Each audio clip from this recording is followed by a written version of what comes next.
Hello and welcome back to the Rollball. Today's guest is someone who's helped shape Touch Rugby both on and off the field.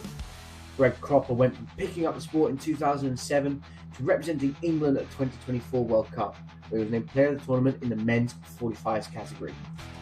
Off the field, he's played a key role in growing the game and is the founder of On the 7 events and the Touch Incapacity tournaments. Gregg, welcome to the podcast.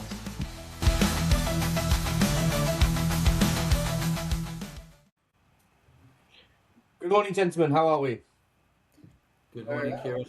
How are you, Greg? Very well, thank you. I suppose, first of all, thank you for jumping on this new edition of podcast in the touch world. We're obviously very much in our infancy, and to have the Mr. Touch of Northern Hemisphere touch on is quite a good one. Sorry to embarrass you, but it's kind of where we are with things. So yeah, and obviously just to get some housework out of the way, thank you for Six Darts, always sponsoring the series, and yeah, let's crack on, Kieran. Yeah.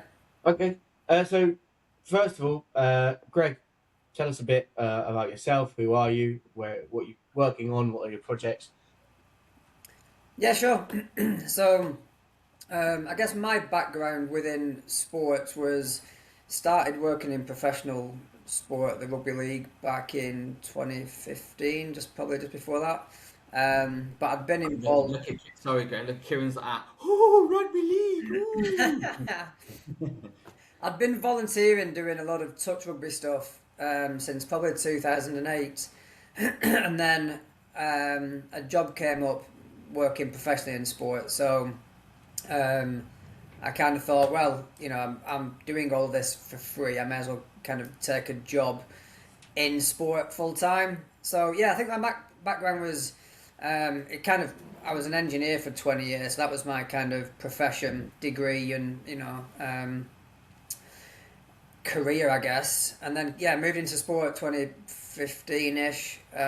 Worked in the rugby league, England squash, weightlifting, climbing, taekwondo. So I've kind of been around the governing bodies of sport for the last 10, 15 years now. But yeah, I guess touch was more of a passion project than anything else. I think that's where I kind of fell into that and just enjoyed the sport. So then felt like I wanted to help out in any way I could to grow participation, etc. And then kind of, yeah, it was a volunteer role I was doing. One for my club, then started to do some regional stuff, and then started to do some national stuff. And then it kind of grew from there, I guess. Mad, right? Are you still involved with the taekwondo in GB as well? Yeah, still. Yeah, my full-time job is British Taekwondo. Wow. So I do like the engagement, marketing, membership side for that.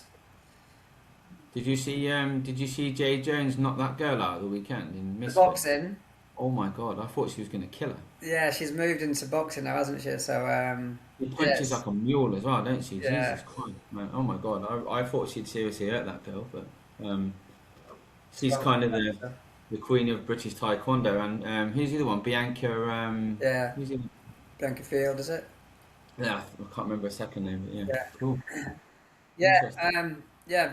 Like I said, I think once you're good at sport and you've got that drive and training and the resilience and all of the kind of stuff that comes with sport, then there's a lot of people that can move between a martial art and another combat sport, or you see sprinters going into bobsled and all kind of things like that, don't you? Because it's like, yeah.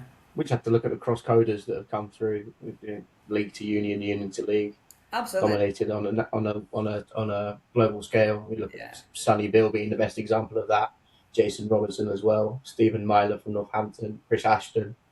We won't say much about Sam Burgess because his union career wasn't the best, but it wasn't. But I think it probably wasn't given the wrong time, was it, to do so. But yeah, I think the cross code and the core skills. There's bulletproof evidence to suggest that that is there, isn't it, as part of the kind of necessity of what you've got as a sportsman. Yeah, I don't know whether you know, Greg, but sorry, Kieran, to interrupt. I don't know whether you know, like talking about basic things and stuff. and I don't really know how much you know about the dynamics of kind of rugby and touch in this country, and it's quite complicated, like most things. Like, it's quite complicated where, like, the Spanish Rugby Federation, they introduced tag rugby to the schools, and now, listen, you're throwing a rugby ball around, you're being active, so it's in you know, it's a positive thing. But we don't have any tag rugby teams in Spain, like none. So surely it would make more sense to introduce touch into the schools rather than tag. Then at least now, I don't know exactly how many official clubs we've got in Spain. I think it's something like 40 or something. Don't quote me on that. But for me, it would make much more sense if they played touch. But then you've got kind of, as I said on the last podcast with another guy from another team in Spain, you've got World Rugby that kind of have their own version of touch, which is different to fit, whereas we play under fit rules here in Spain, as in touch. So touch rugby, not rugby touch. It's very complicated, right? And people go, well, is it rugby? Well, kind of, but it's very touch is very different to rugby league or rugby union, right? Yeah, I think the tag looks very similar to rugby league. There's 95% of the rules are exactly the same. Touch is very different. Do you play as well, Greg? Do you play in tag or not? No, I've played a couple of times. I do a lot of. I've just started a consultancy role with them, back like strategy and overseeing like the GB program, which is a lot more kind of planning, organisation side of things than the actual game on the field. But I guess the stuff in the background is the same, right? You need to get trials, coaches, advisory groups, selection policies, plan training, squads, fields, venues, accommodation, like all of the backfield stuff is very similar. But yeah, the game on the pitch is slightly different, but again, there's a ton of crossovers, isn't there? Do you find, or have you found, moving from players that have come from rugby, traditional rugby union, rugby league, do you find it's easier to teach a certain player? For example, I've got my background the last few years in the UK, I was playing league. So coming here and then going into touch, I think I found the transition a lot easier than I've seen union players making the transition. Because the idea of you've got a limited number of opportunities to make an attack. Yeah. So you're not looking to hit up and then offload. It's right, we've got 6 opportunities to get somewhere. Yeah, there is a bit, I think, isn't there? And also, I think there's people that come in from other sports that don't have the bad habits. So sometimes it's easier that you've not come from that background. Certainly if you've been playing for 30 years and you come in as like a 45-year-old guy to come and play, you're like, well, I'm not learning a new sport. I'm just going to play my sport on your pitch. Whereas I think if you come in, as you're 20-year-old and you're a netballer or you're a hockey player, you're just learning from the start. So you've not got a lot of bad habits. So I guess, there's a fluidity, I guess, and potentially when you're at the younger end and you're happy to kind of in a mindset of this is a new sport, a new game I've got to learn, you progress really quick. And there's some like, no, I'm just a rugby player and I'm not interested in learning your sport. I'm good at my sport and I want to play it the same on your pitch. They don't progress very quickly, and I think there's a balance and a mindset piece sometimes, isn't there? 100%. I said that in the last pod. It's like, for me with the alligators, I much prefer someone that's completely green rather than, like you say, an ex-rugby player or someone that, like a 16, 17-year-old that's played rugby here for like 5 or 6 years. Because then you'll say, oh, you can't do that. And they're like, well, why not? Well, because it's not part of the rules. Whereas if you've got someone completely green, introduce them to throwing and catching the ball first. 3-person drive. Sorry, I need to be politically correct instead of saying 3-man drive. But, it's kind of like it's much easier. Yeah. And you're right. You look at, like, we don't have many, for example, we don't have many juniors here playing in Spain. There's not many. But when you look at like the junior program now with like, the regional teams, West Wildcats, you guys, you're the Northwest Blades, right? Yeah. So if you look at all like the junior nationals now, it's insane how many kids like juniors are playing touch in England now. Like, obviously it helps that now Sport England are involved, and I've said it before, like with Stephen De Bruyne, like we were talking about, you know, is it good that England dominate touch in Europe in terms of competition? Probably not. No. But you cannot deny the work that's gone into it over the last, since probably 2012, I would say. Like, it's insane the amount of work that's gone into touch. And so you have to just kind of like look at it and go, well, what have they done? That have, even France have developed a lot, and you know the Scottish touch scene is kind of gone up and down, and up. Obviously it's a smaller country, so it has more of a challenge. Same with Wales, but yeah, it's kind of sometimes it's a challenge, right? The junior thing here is a real issue, and trying to get the rugby clubs to understand that actually playing touch will benefit the juniors in terms of their core skills is very difficult, because they think, well, you're going to take them away from playing rugby. No, we're not. We're just trying to enhance their skills. It's complementing it, isn't it? And certainly over here, it's they kind of sit in different seasons as well. So as one season finishes, the other one starts, and there's a month or so lap over, but there's very little. But yeah, I think the growth of it, and I think I kind of had these conversations back in probably 2015, 16-ish, when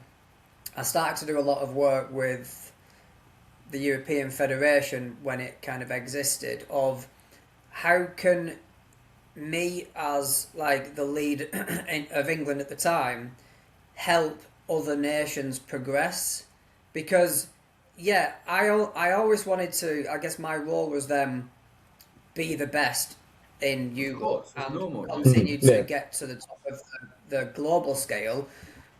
But along the way, you want to bring other nations with you. You want to stay slightly ahead, but you want them to be with you and push you. Because if you're not, and like you'll see we'll go to Euros in August, whenever it is this year, July, and like we'll be in every single final. And out of like, I don't know, 10, 12 categories, we'll probably get gold in 90% of them. Probably. Like, which, it's like, it's a nice feeling of like, oh, well, we've won again. But equally, it's like, oh, we just won again. You'd love someone to go, actually, they've entered and they've entered. Like, it wants to feel like it's a stronger competition. And I guess Australia must feel the same, right? They go to a World Cup and they go, we're waiting for the final to play against New Zealand.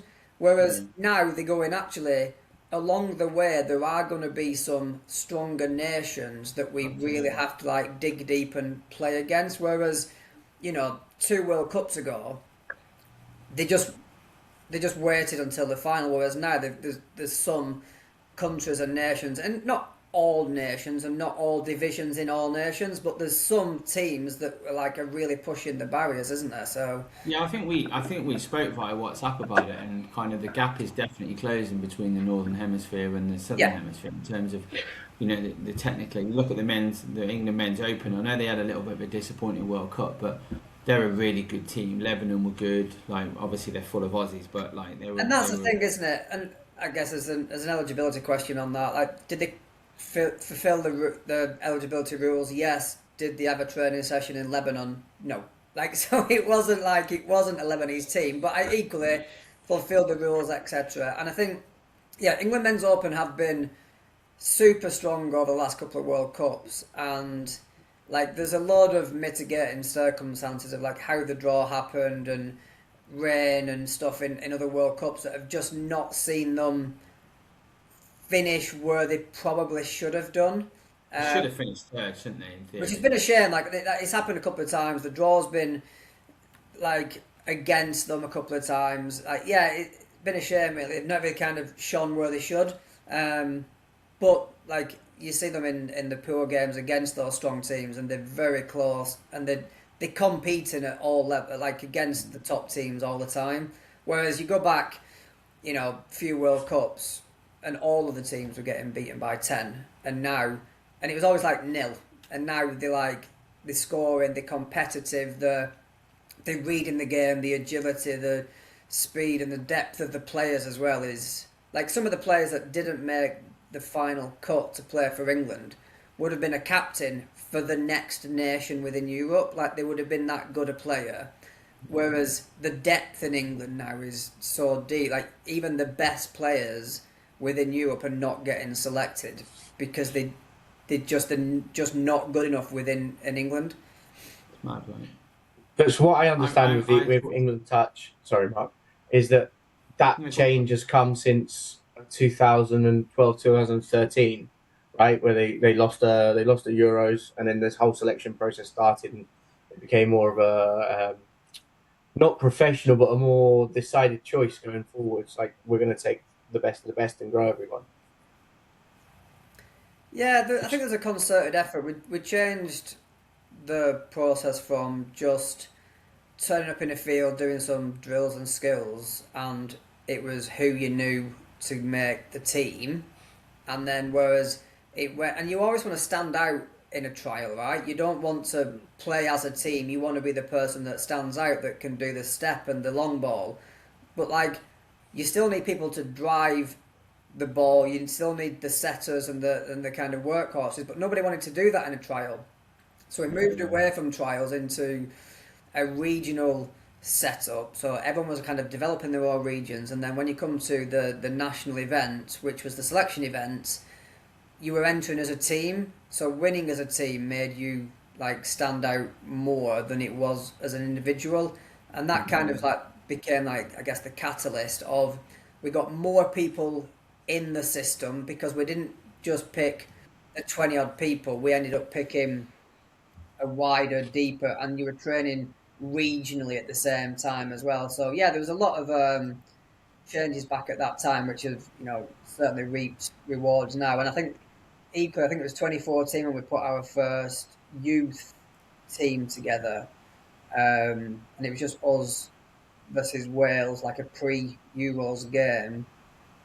at mixed 18s, and now we've got 20s, 18s, 15s, and at nationals we've got 12s. And boys, girls, and mixed in all them categories. So it's certainly kind of got that depth as well now. And kind of like, if you've not got kids starting at 12, and we'll go younger eventually, it's just a matter of time. Then you don't have players pushing the opens out and the kind of cascading up, do you? No, and I think this is where, and I don't want to criticise anyone individually here, but I think there is a fundamental problem here of kind of like, what is the organisation and what is the plan, and like we don't have a regional championship, so you'll get, like, if you look at the Euro squads on Instagram, you'll get a guy that's been playing for 6 months that goes to a trial, and then he goes to the Euros, and then, like, if you look at, I'm not saying the players don't make an effort, because I'm sure they do, but if you look at the results of Spain in the last 4 championships, it's awful. Like, it's awful. And the key point is, what do you learn from it, right? No one wants to get their asses handed to them, right, at major championships, right? But you got 2 choices. You either go away and go, I'm not doing that again, or you go away and you come back swinging, right? Yeah. And you go, right, we need to get in the gym, and we need to, because ultimately, individually, you're responsible for your own fitness, right? That's not down to the coaches of the national team. You should turn up to training physically ready to rumble for however many hours you go. And, if you're playing a major championship, you're playing over 4 or 5 days. It's hard work, right? It's physically tough, and you've got to be fit. So when you keep doing the same, regurgitating the same thing all the time, and we don't have a regional championship here, whereas we shouldn't go social touch, international touch. We should go social touch, regional, international, something along them lines. And people have tried to organise the regionals a few times, but then there's no interest, and it's like, because then we have regions with one team. It's a numbers game as well, isn't it? Yeah.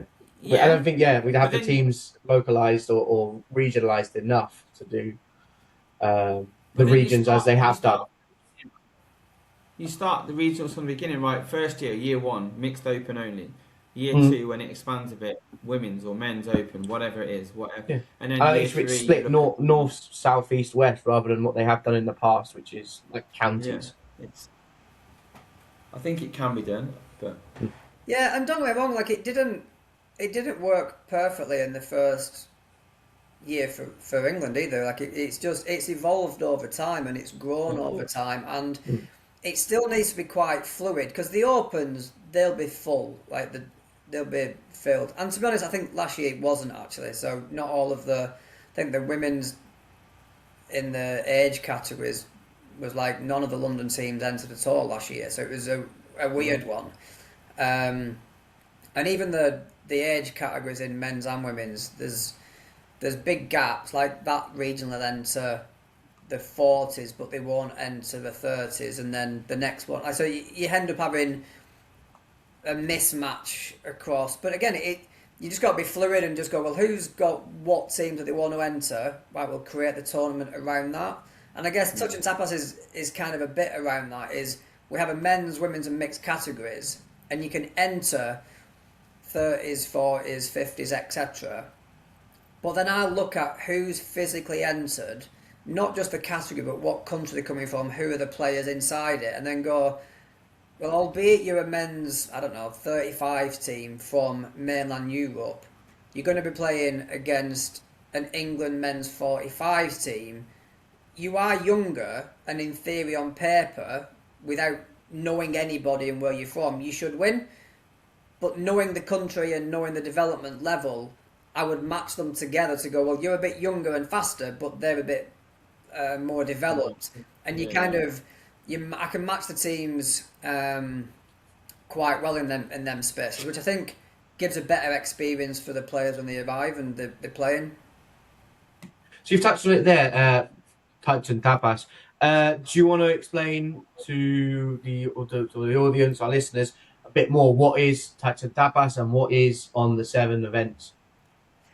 Yeah, so I guess it was born out of like 2020 when I kind of left England Touch and started to kind of do some of my own stuff, and it was more around there's very little high level competitive seniors and masters events, and I think it just goes back to something that you said, Mark, is you'll play social stuff and then you'll play an international event for your country because there isn't a masters or a seniors like event. And we just said then, well, we'll start with mixed open and then we'll do women's open or we'll do men's open, but there's nothing for seniors. And if you look at the international scene at World Cups and European Championships, there's more seniors and masters teams than there is opens because obviously there's more categories at that age, and everyone that's been playing this sport for a long time keep progressing and they need somewhere to go. So we kind of created like high quality, competitive, like multi-day, large scale events across sometimes England, sometimes across Europe, to kind of just deliver something that was just not there. So it was all around how do we make it something that is competitively priced. It's all about having no red tape. It's easy to enter. There's the eligibility and all the other kind of things. Can I bring a few more players? Can this person be underage? Can this person do this? It's all about how can we facilitate those things really easily. And if you want to bring 16 players to another country, there's a lot of planning that sometimes you need to kind of do, and it puts you off. So we were like, you can order your kit via us, you can book your hotel via us, you can book your transport via us. Like it was more of a turnkey package, and it just became so easy and we're flexible about how we can kind of do stuff. Then it just kind of kicked off. We started with I think 8 or 10 teams in our first year, just as we were coming out of lockdown, really, and then it doubled in size. We've sold out for the last couple of years now. So we've capped it at 24 teams. It's over in Elche in Alicante in Spain in a couple of weeks' time. Men's, women's, and mixed, seniors and masters. 2 days, live streamed, all that kind of stuff. So it's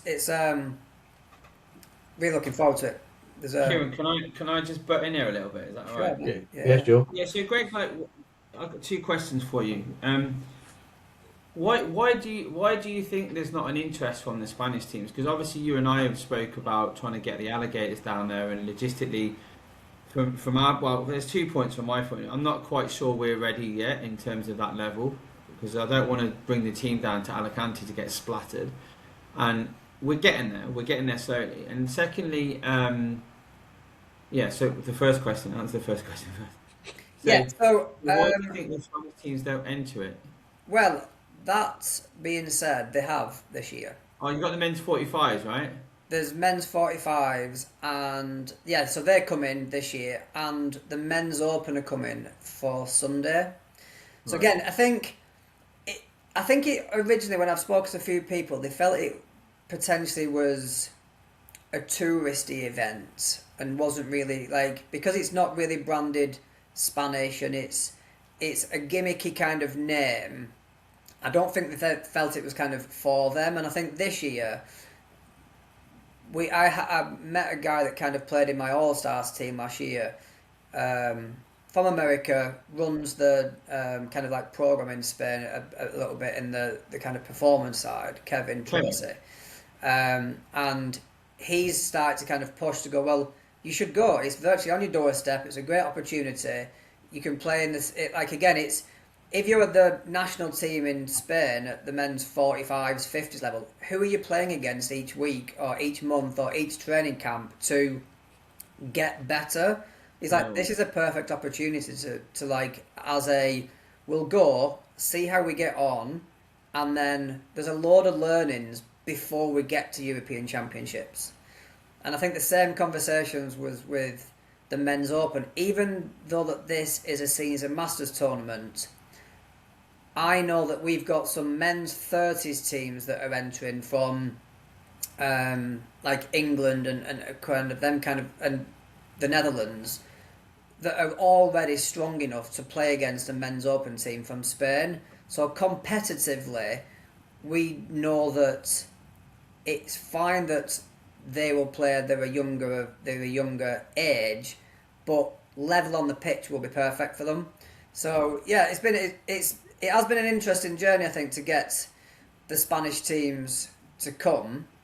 But yeah, I'm really excited that they are coming this year, which is great, because I say it's on the doorstep and a great opportunity for them. And then the second question is kind of like what is kind of the legacy in kind of Elche, because there doesn't seem to be much like touch. Obviously, they've got a really good facility down there, right? But I think we spoke a couple of years ago briefly about they were trying to get a team up and running down there, and obviously you've got a team now kind of in Benidorm, Mediterranean Touch, which was Elche. Yeah. And then kind of, but like what I don't know. Have you spoken with Spanish Touch? Like, what is the plan? Yeah, it's difficult, isn't it? Because what we don't want is just to kind of run an event and leave and just use it as a venue. Which realistically, like, you go and run an event anywhere, it's just a facility, right? You would go to Wembley. You wouldn't need to then set up a team at Wembley. It's just a venue. But we have always kind of tried to work with either the local council or the local rugby club and say, like, how can we help facilitate more people playing locally? And there is a couple of local-ish teams in that space. But you also need someone on the ground to drive it, right? And it does, yeah. And like, this is part of the problem we have here. It's kind of, and I've said before, like, it's a lot of work running a team. Like, it's a lot of work. I'm relentless with it, with the alligator, and obviously I'm a pain in the ass with Six Stars, because we're kind of bridging the gap. Exactly what you're saying, right? We're only interested in developing teams and new teams, really. And I use that loosely because obviously my team's been a team for 5 years, and Kieran's team's been, I think Getcho's been a bit longer, right? The team. But we've had 6 or 7 we've had kind of issues where we've gone up and then down and up and down and up and down, and we've never.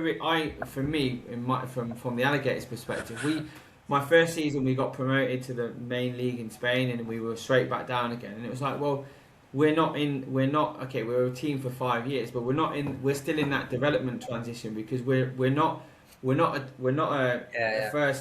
first year team, but we're also not good enough to compete with the best clubs in Europe per se. So that's one of the reasons why we created Six Stars, was to give opportunities to teams to kind of, if you look at the results of the last round in Soria, no one got splattered really. Like they were close enough games where we're all kind of more or less at the same level, and it was kind of like will that progress in the future naturally? And obviously the level the level has improved over the last 18 months. Like we're pinging less incorrect roll balls, we're pinging less forward passes. The players' behaviour is much better on the pitch in terms of the referees, because it is quite a bit of a cultural problem here with people arguing with the referees. That's their comment. And so in terms of that, but when you actually down from the coach, that one, Mark, that comes down from the coach's kind of 100%. You know what's funny, right? So I did the referee thing in Soria 10 days ago, and I said to all the referees before we start, please, the first person that mouths off at the referee, send them off, right? Who was the first person that got sent off? My assistant coach. Okay. No, it wasn't me. No. I've only ever been sent off once, and I was so angry with the referee at the time. That was in the Nationals in 2018 in Nottingham. She sent me off because one of my other players, I was playing for the West Wildcats, said something to her, and she thought it was me on the wing. It wasn't me, and I just went off, and I was really angry because she sent me off. We had a chat afterwards. She was a really good referee. I can't remember her name. She's younger, but she's really good. And I said, listen, it wasn't me. It said what you think was said, but it's fine. But anyway, yeah. So yeah, first match, my assistant coach off the field for arguing with the referee, and I'm like, guys, Jesus Christ, like, come on. But you know. But yeah, again, anyway. We've had this discussion before. That's Spanish culture and the football mentality of it's okay to talk to a referee however you want. And you must see that in, maybe not so much if you don't have many Spanish teams, but you'll see it. You'll see it if you, even with the, it will come through. It's just natural for them. I've had, like, you know, friends that have kind of played over the years in, you know, from Argentina or Chile, or them kind of like very expressive nations. And yeah, you can tell the difference of that, and it's passion more than anything else. It's not trying to like do anything other than that, really, I think. But yeah, you can. It has been noted. Cool. It's interesting you brought up. Sorry, Mark, have you got something to say? No, go on. It's interesting you brought up Chile. Obviously, we've mentioned the Euros, and yesterday I found out for myself, coming through the socials, Chile and the Cayman Islands have been involved, or are going to be going to the European tournament this year in France. What are your guys' opinions on that? Having, you know, two Southern Hemisphere teams quite far away into the European tournament. So, yeah, for me, I've got two kind of thoughts on it. The first one is it's a great opportunity for them to play, because there isn't another version of it. So there isn't in America's championship, or there isn't a African championship. There's a European one, and should they be entering, it's hard to say, right? Because at the moment there's an event happening in Japan in October, the Asian Cup. Well, we're entering it, and we don't come from Asia. We're in England, in Europe. So, is it just it being played in Europe, hence it's called the European Championships, or can they win? I don't know if they can win this or not. Let's say that they were good enough. Can they win? I don't know. So I think it's a good thing from that point of view, and like I'm all for it. I back in 2020 when we had to postpone European Championships, I'd already created a European Champion. I'd ran the 2018 version, and then 2020 we were hosting again. COVID happened, didn't happen, we postponed it.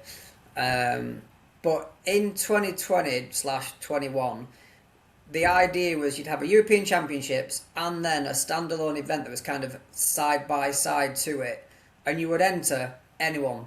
So we had Canada, Chile,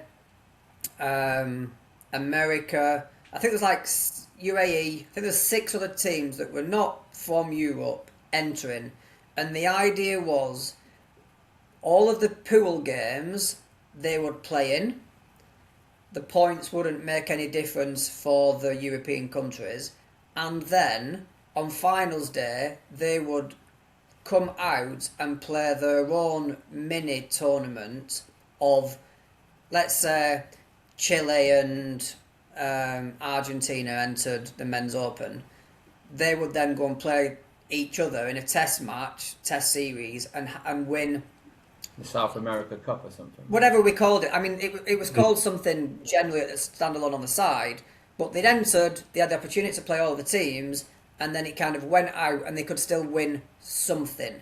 So that to me worked perfectly. Fast forward to when Euros happened in 22, didn't invite anybody, all changed, which I felt was a shame because those countries don't have another thing. And I think, fast forward, a decade, and there's a African Cup and there's all of the other kind of then you don't need to come to the European Championships. But in this growth period, I think they should be allowed to come. Should they be able to win it? I don't know.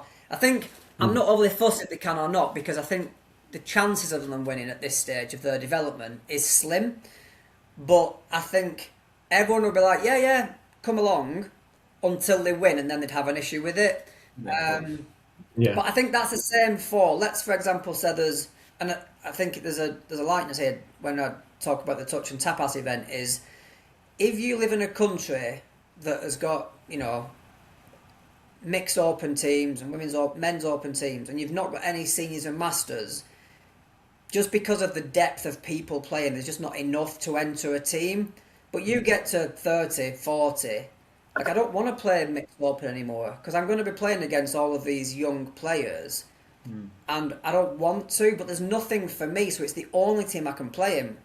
So we've got 5 teams coming this year, 3 women's teams, which are the Euro stars, and then 2 all-star teams that we've kind of pulled together, which the players playing in them, some of the countries that they're coming from, can't enter a team into European Championships because they live in Luxembourg or the Netherlands, or they haven't got 16 females over the age of 27 that can play. They've got 7.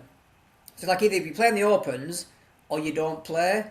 So I think when we look at how can we develop more people playing in these opportunities, yes, there's club events to play access, but all of the club events across the, we see all of the things that pop up everywhere.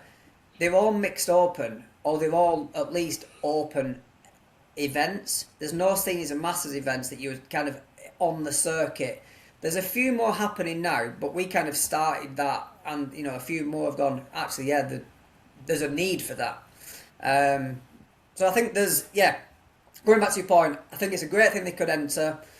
Should they be able to win it? I don't have an issue with it. Potentially longer term, probably not. But I think in the short term for their development, I think it's great for the sport. I think it also serves as maybe not a wake-up call, but it should start ringing bells and making people think in the Americas, possibly they need to start having a competition there. I know it's not as a well-connected continent as Europe. European connections, I think, probably a lot easier to do than traveling from the south of South America up to yeah. But it could be like, well, guys, if we got teams that are coming from our area having to go to another continent to play in international series outside of the World Cup, maybe we need to start doing something. But again, logistically, not my problem. I'm going to say logistically, but it could be a bit of a nightmare. I understand that. I think, Kieran, you made a good point. I think that's part of the problem here in Spain. Like, you've got quite an established league in Madrid and one in Catalonia that we've talked about before, and then the rest of it's kind of very sporadic around Spain.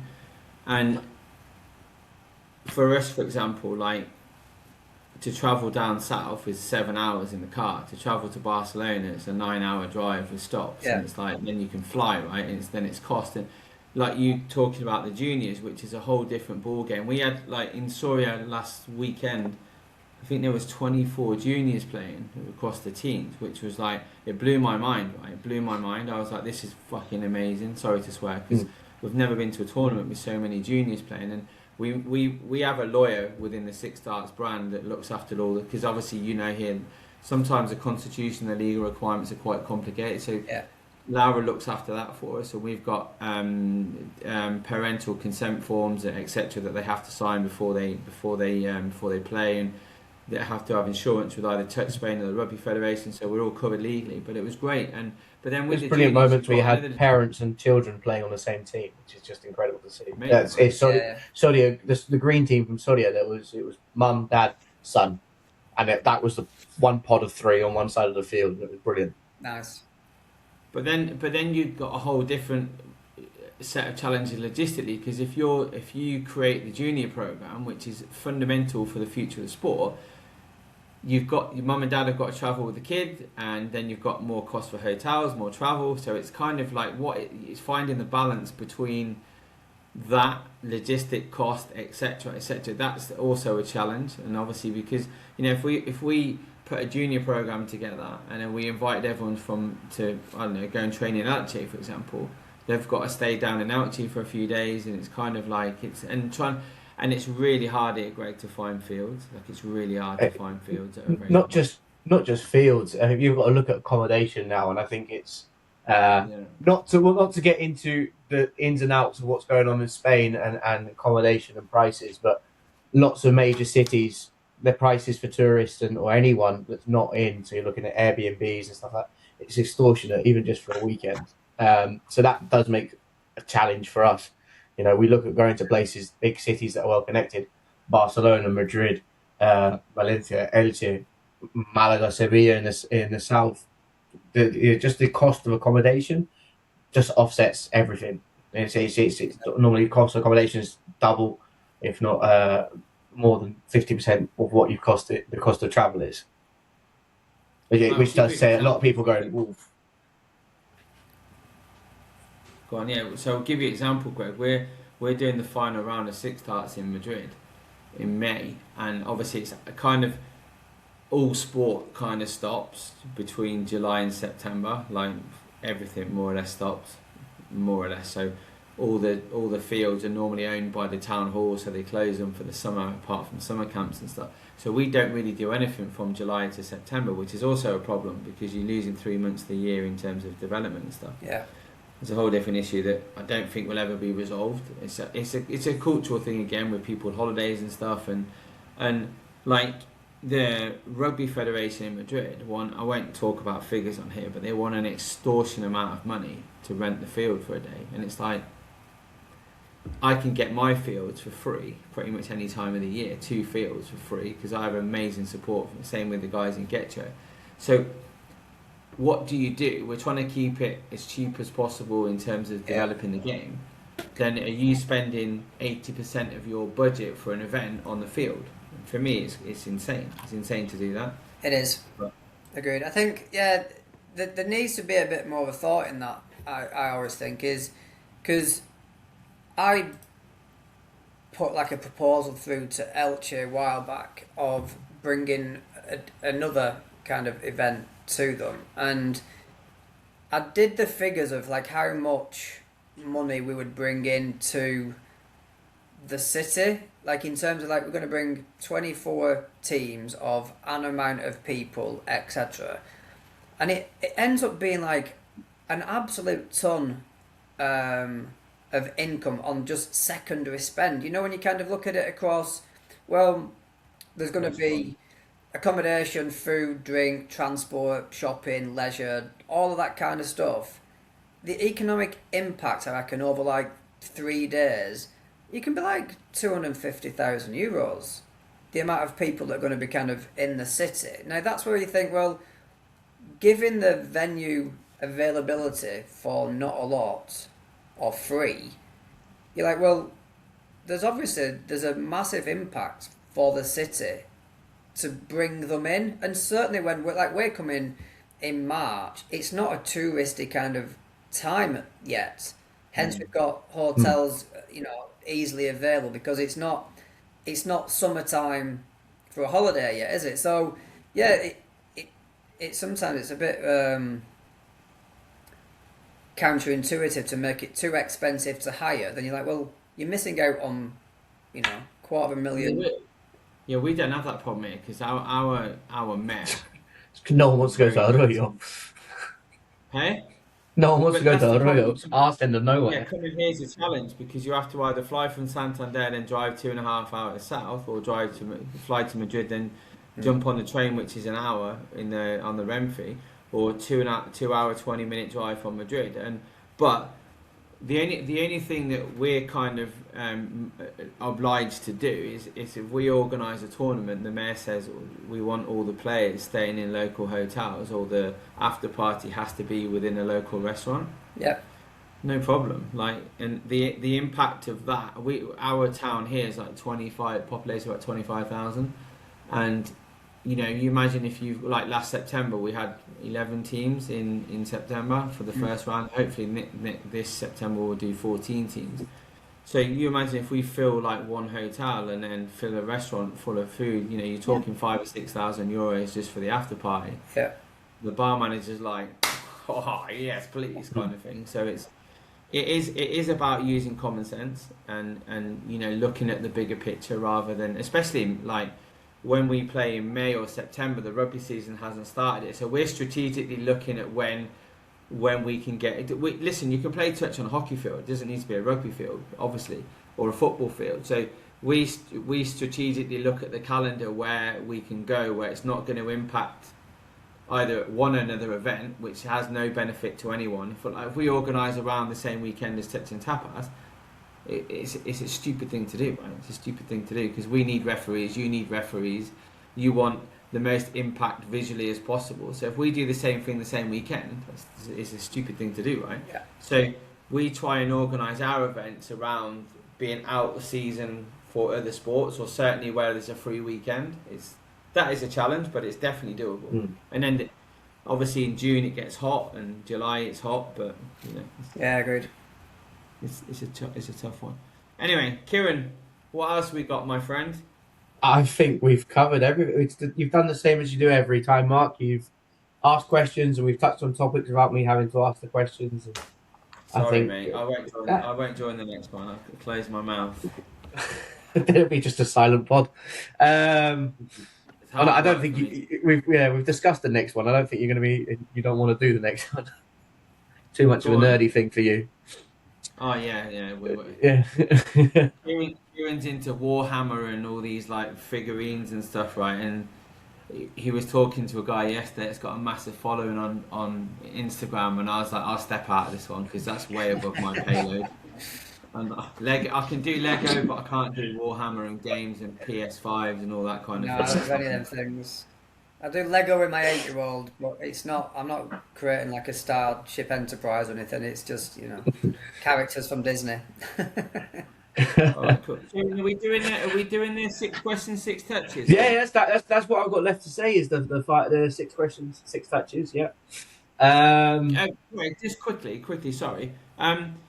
So it says here you're on 97 caps, right? Is that right? 97 caps. So obviously you're going to the Euros with the men's 45s, right? Yep. You going with they done the selection yet or not quite? No, I think we've got a training camp this weekend coming, and then after that, the selection will be made, and I think it'll be announced after Nationals in May. Right.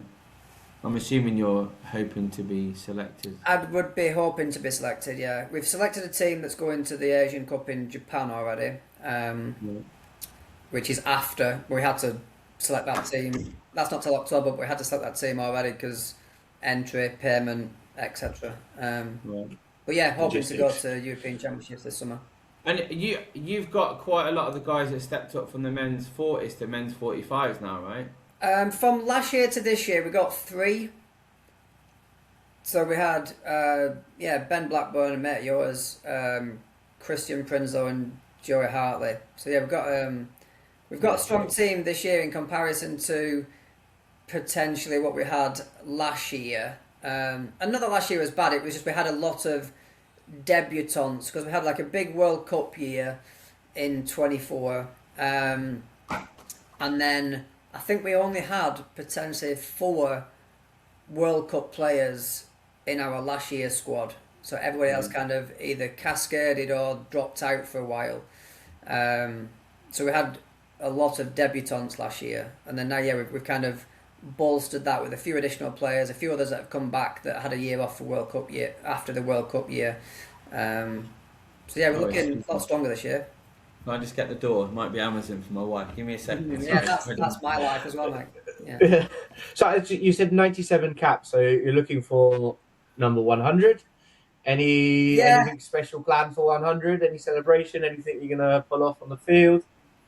No, I don't know actually. Yeah, so that's the aim, isn't it? The aim would be this summer would click over 100, potentially on day one, isn't it? So depending on how many games we play. So yeah, the idea is get selected this summer and then hopefully kind of take over, which is good.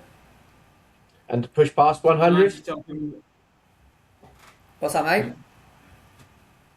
Do you want to go past 100? Keep it going as long as you can, or is it 100? Well, it's funny actually. Like I've got I don't know if you can see this shirt here. So I had that. My wife did that after I played World Cup in 2015. Captained the team, and we got a bronze medal in Australia. And she had that made. It's got a plaque at the bottom, so who would. Which events I'd played in and whatever else. And I think she thought at that point that was the end of me playing. He was hoping it was the end. Yeah, and I never said it was at any point, and I think she's just thought it was going to be. So she had that made, and now she's like, oh, well. And then 2016 came around, and 17 and 18, and now we're 10 years on. So I think she's thinking again. So it's going to be 100, and is that when it all? She's thinking of divorcing you. That's what she's thinking, mate. She's not thinking of anything else. She's just thinking, yeah. So yeah, we'll see. But yeah, I don't think. I'd like to get to World Cup in New Zealand. That would be the aim in another couple of years' time as well. So. It's 28, right? Yeah. I keep threatening to retire. Please. I'm quite. Yeah, listen, I'm quite enjoying. I took over the coaching of the Alligators 18 months ago, and I'm starting to enjoy the coaching more than the actual playing now, and just kind of I think that maybe another year when we've got a few more younger players in the team, I might step away from. And obviously, as Six Starts is expanding a lot, and it's taking a lot of work every day. As Kieran, you and I exchange 50,000 WhatsApp a week, and kind of Danny, our creative design guy that owns Six Starts, we're on it with him constantly about what we can do to improve, and listen to the feedback from the players and stuff. So maybe another year, and obviously my boys are getting older, and the relevance of things outside of touch is becoming more important. But one last question before we go to the six touches, 6 questions. Got to talk about the Olympics. What do you think about this proposal for getting touch into the Olympics? I mean, it'd be incredible if it did. I mean, it would potentially just be men's and women's mix open, wouldn't it? I think the chances of it, because there's a lot of criteria, right? Every sport wants to be in the Olympics, and there's the sports that have been around for God knows how many years with so many countries, so many players. Let's take squash or something similar, that are not in the Olympics. There's so many sports that are massive. This is I guess the reason that there's an opportunity is because it's so big in Australia, and it's something that the Australian Federation will kind of be pushing. They'll be much more involved than the international game at doing this. I mean, I'd love to see it. I mean, the chances are, I would be surprised if it did, but I'd fully back it. If, yeah. I mean, you imagine a bunch of amateur players that have started throwing a ball around on Manchester Common. Yeah, there's a bit of that, isn't there? I think there is some anecdotally, people think that, and I've been in Olympic sports for a long time, looking at different things, and sometimes you get the Wimbledon effect, don't you? That 2 weeks that Wimbledon's on, everyone's playing tennis. A month later, you're back to the same people at the tennis court. So you do get a potential more interest at a certain time. But I think the long tail of progression and participation is not always what kind of people think. And equally, let's for example say, 150 people wanted to join your club. You couldn't actually have them join. You're not set up for it. So there needs to be a lot of infrastructure underneath, though, right? To go, oh, I've got 150 kids who just turned up. What am I going to do with them? Yeah, I think as well you're going to have the issues. Enough space. I've got a waiting list. 2 weeks later, I'm going to go and do gymnastics instead. So, there's, I don't think we're set up in terms of that, but I think, it'd be a great thing. I'd love to see it. It's a really good point you make, Greg. And the infrastructure. Problem with numbers. Go on, But I think the other issue that would be faced is, as an Olympic sport, you're going to have countries that need actual people from that country. So if you get what I mean, like actual people with the nationality.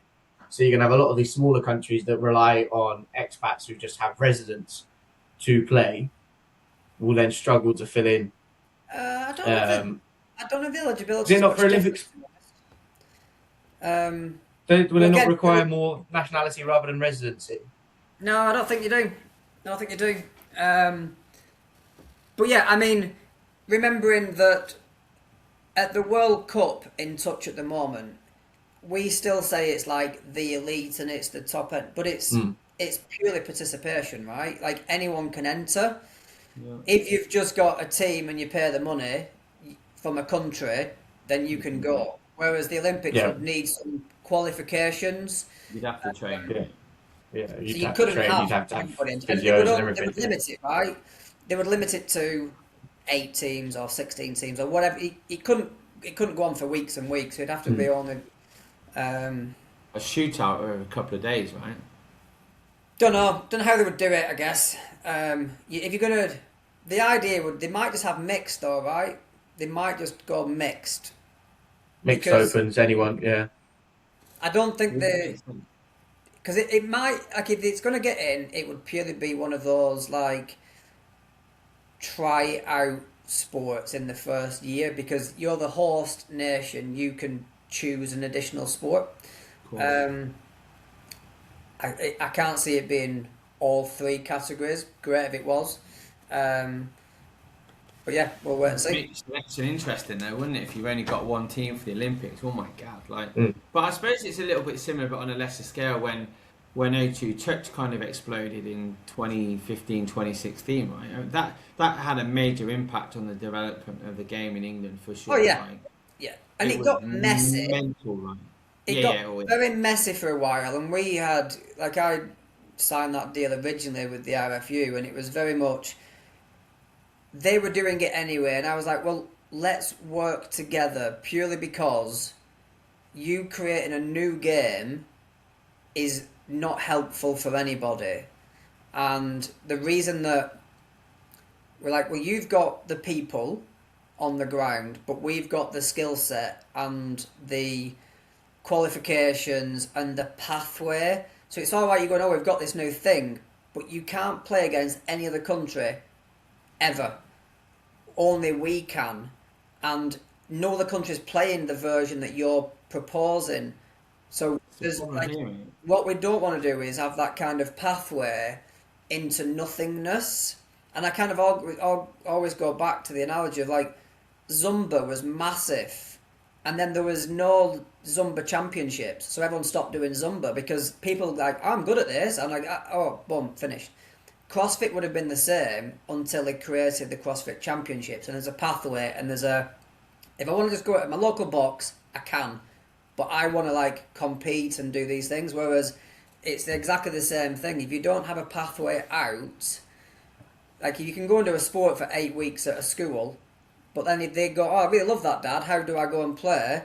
Well, you can't. You have to just wait another 12 months and do it next year and play it for a 6 to 8 weeks block. So there's no point going into schools unless you've got a pathway of progression in a local club and a community or whatever it is. And this is the problem here with the juniors. Like, we've got 3 or 4 juniors in our squad, and we allow them to play in 6 starts. We allow them to play. But there's not, Montseny and Catalonia have kind of got a few juniors, and they do a decent job. But you can't we can't ask juniors to come, 14, 15, 16 year olds, come and play or to train with us, but you can't play because there's no other junior teams. Yeah. And they just go and play football, or they go and play paddle, or whatever. Yeah. And it's kind of a real issue, and there is no continuity between the rugby federations here in Touch Spain. The Madrid League in Madrid is run by the FRM, the rugby thing, which then is not governed by the FIT rules. It's governed by rugby touch rules, and it's a mess. But anyway, let's crack on, Kieran. Do your special bit. Yeah. Sorry, I just had an idea of something I want to write down before I forget. There you go. So, no, it's not shutting markup. It's obviously coming off the back of. I'll explain to you because I think it's interesting. Coming off the back of World Cup in the UK, we obviously had O2 Touch. Building up Touch, obviously, with the rugby European finals being in Bilbao this year, being in Spain. See if we can build Touch off that. That's my next project. Let's go into the 6 questions, quick 5 questions. The first Touch tournament you ever played in?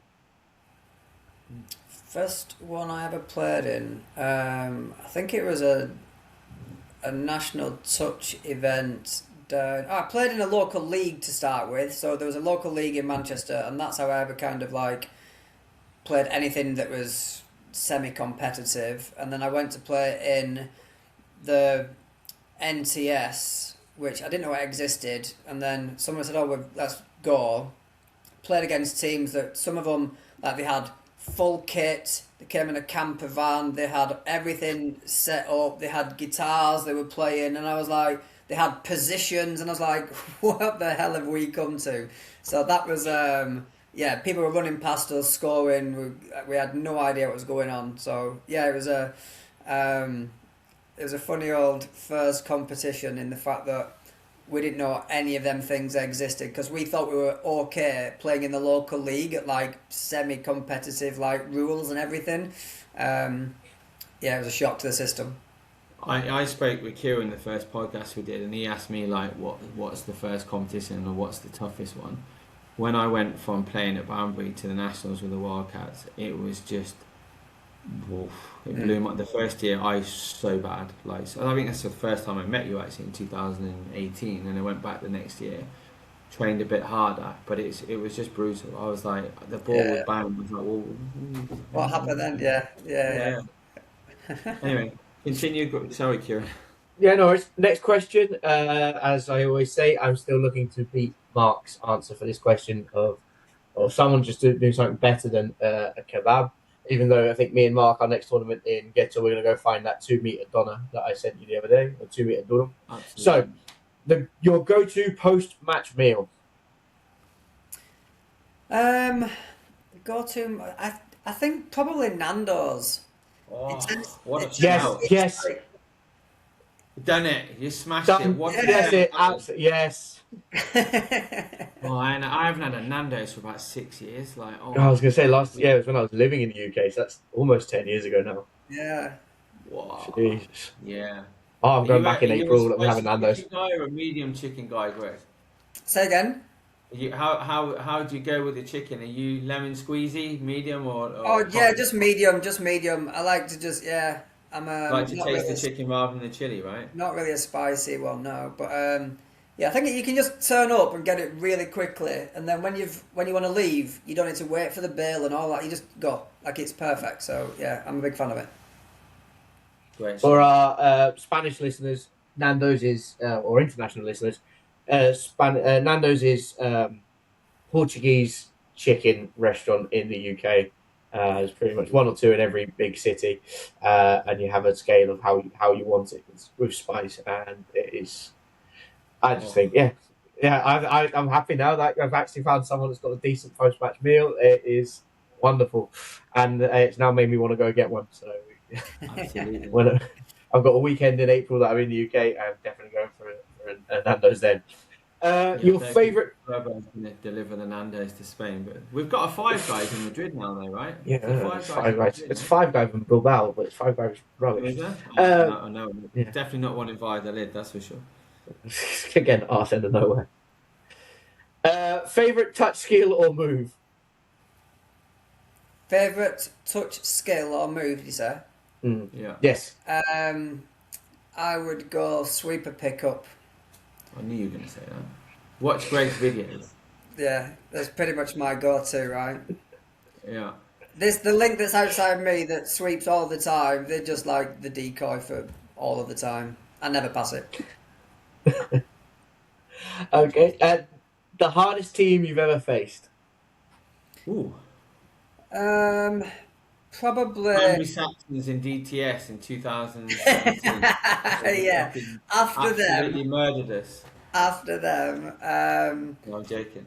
Probably 2011 World Cup, Australia and New Zealand, when we're playing mixed 30s. Just, I forget the scores in the games, but they were just ridiculous when we kind of played them. It was just such a... I think New Zealand was 18-2, Australia 14-3. I've just looked at it now, but we had just had no idea what was going on. Just so fast, so like unbelievable. The depth of the speed of everything. You know, and sometimes now I always go, oh, I know why they scored. This is how we fix it. But back at the time, I was like, I don't know if that was me. Was that you? Was it? I don't know what they did. So yeah, probably Australia, New Zealand back in the Edinburgh World Cup in 2011. Interesting.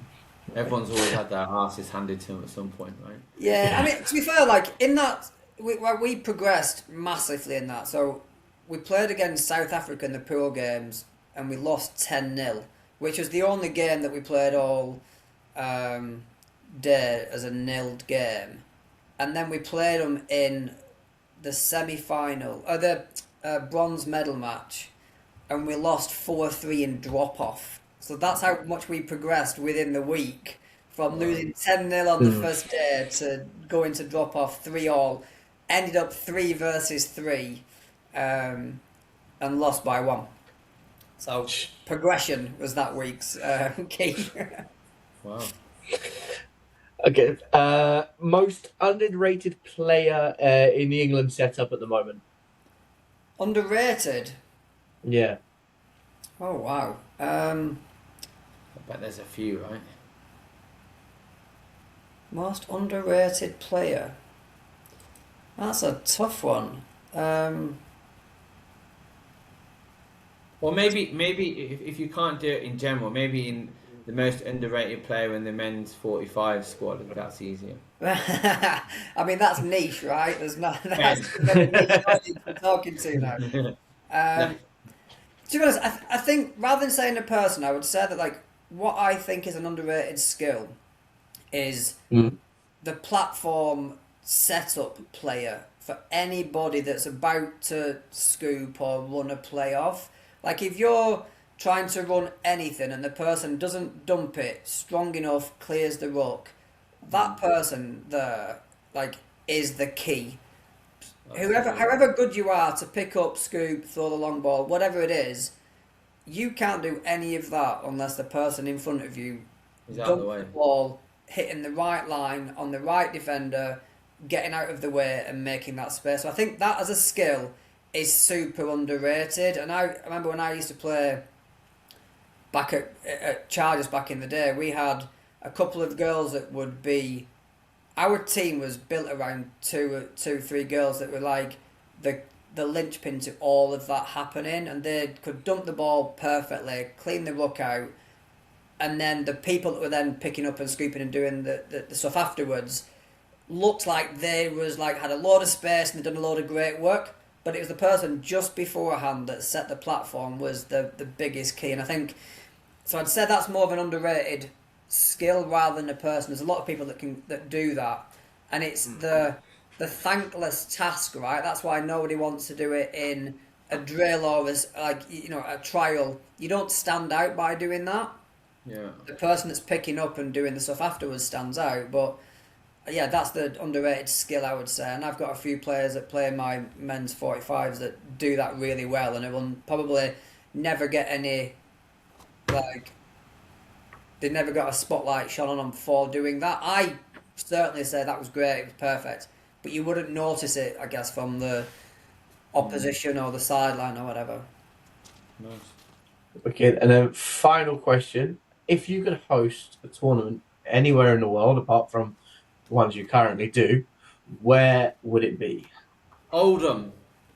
Yeah, at Boundary Park at Latter. Barnsley Park in Oldham.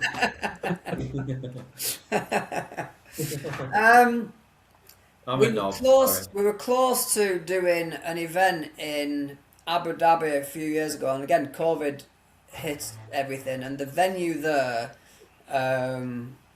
with a good mate of mine, John Larkins, that lives over there and does all of the UAE touch stuff, is absolutely phenomenal. We had some drone footage, and the stuff around there was absolutely spot on. So that stadium has got probably 20, 30 fields that you can play on, and then it's got the stadium, like with the seats and everything around it. So probably there would be a phenomenal kind of space. Because I think if you're running anything, like people might say, play at Twickenham or Wembley, like it's one pitch. It's no use. That's like the finals, and you can't play anywhere else. Whereas somewhere like that is probably a phenomenal kind of space to do it. So hopefully there in the future. Yeah, we were the last round in Soria. Soria is a bit of a smaller city, so it was quite a big thing for them to bring a tournament like to the city. They did an amazing job. Like the round in Soria was brilliant for every reason. And we were supposed to play in the stadium there, and then obviously they have natural grass, and the weather was awful, and they moved us on.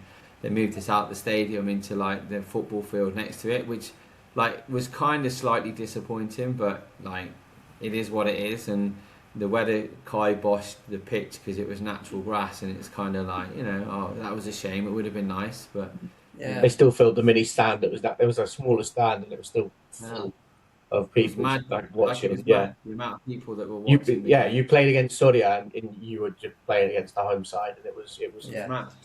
that psychological element of just not hearing anyone cheering for you.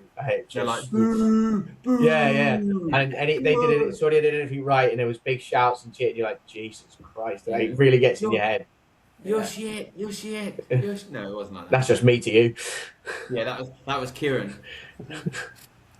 But anyway, right, cool. All right, thank you very much, gentlemen. I think we'll leave it on that note of.